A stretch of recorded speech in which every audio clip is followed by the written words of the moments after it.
Hello friends, welcome to CS centre. आज हम discuss करेंगे टॉपिक में जो आपका हेल्थ से रिलेटेड होगा। क्वेश्चंस पूछे जाते हैं और कैसे क्वेश्चंस होते हैं हम उसके बारे में बात करेंगे। सबसे पहले जैसे मान लें कि आपका H1N1 वायरस होता है और ऐसे जो कुछ वायरस होते हैं उनके नाम के हिसाब से पूछ दिया जाता है ये किस टाइप के हैं। जो आज हम डिस्कस करेंगे यहाँ पे, ये हम डिस्कस करने वाले हैं निपा। निपा, ठीक है। ये निपा एक तरह के आप बोल सकते हो, निपा बोल सकते हो, एक वायरस है। और ये न्यूज में क्यों है? न्यूज में ये है इसलिए है, केरला केरला का एक प्लेस है जिसको कोहिज कोड बोलते हैं, ठीक है। क्या बोलते हैं? कोची ही कोड बोलते हैं। और वहां पे ये देखने को मिला है निपा वायरस। ये पहली बार नहीं देखने को मिला, ऐसा बात देखिएगा। ये पहली बार ऐसा कि नहीं देखने को मिला, ये वायरस डिजीज है। दूसरी चीज है कि ये जीनोटिक, इसको क्या बोला था, जूनोटिक डिजीज है। यहाँ पे मैं लिख रहा हूं जूनोटिक डिजीज है। जीनोटिक डिजीज का मतलब क्या होता है ये हमें पता होना चाहिए। मतलब ये होता है एनिमल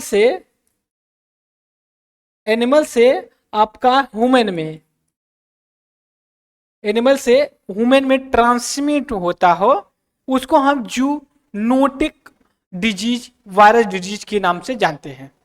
अब इसके बाद अगर हम देखें, जो हमने कहा कि ये अभी केरला में देखने को मिला, अगर आपसे सवाल पूछा ये जाए जो अभी निपा वायरस आउटब्रेक देखने को मिला वो कौन से राज्य में देखने को मिला, तो आप बताएं कहाँ पे? केरला पे। सवाल पूछा भी गया है जो कि जिसपे लिखे निपा के बारे में लेकर के। इसके साथ आपसे पूछा जाए ये जो है ये किस तरह का डिजीज है, जूनोटिक, या फिर ये बोल देगा कि animal to human transmission possible है, तो आप क्या बोलेंगे?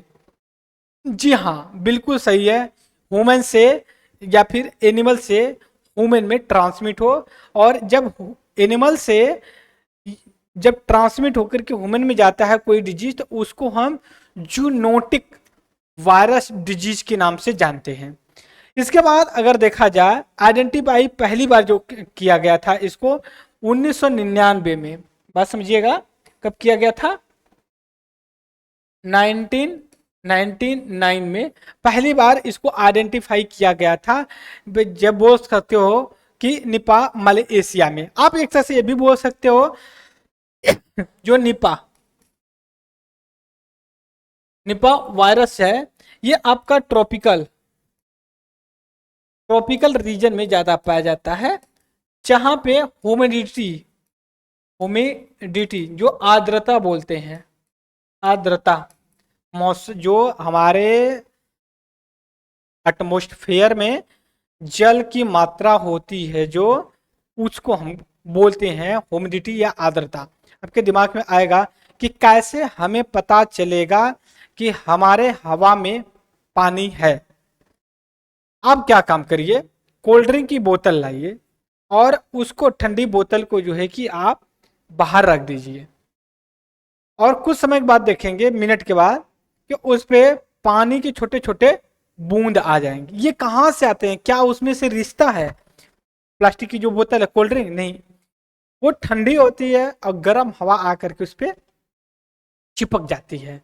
तो इससे हमें एक प्रूफ मिलता है कि हमारे एटमॉस्फेयर या फिर हमारे वायुमंडल में जल वाष्प या पानी का मात्रा या ह्यूमिडिटी या फिर इवेपोरेशन या पाया जाता है। वाटर तीन फॉर्म में होता है, लिक्विड, सॉलिड, गैस। बस समझ रहे हो? जब ये सॉलिड आइस होती है, जब लिक्विड में होता है तो क्या होता है? टेम्परेचर डिक्रीज होता है या इंक्रीज होता है।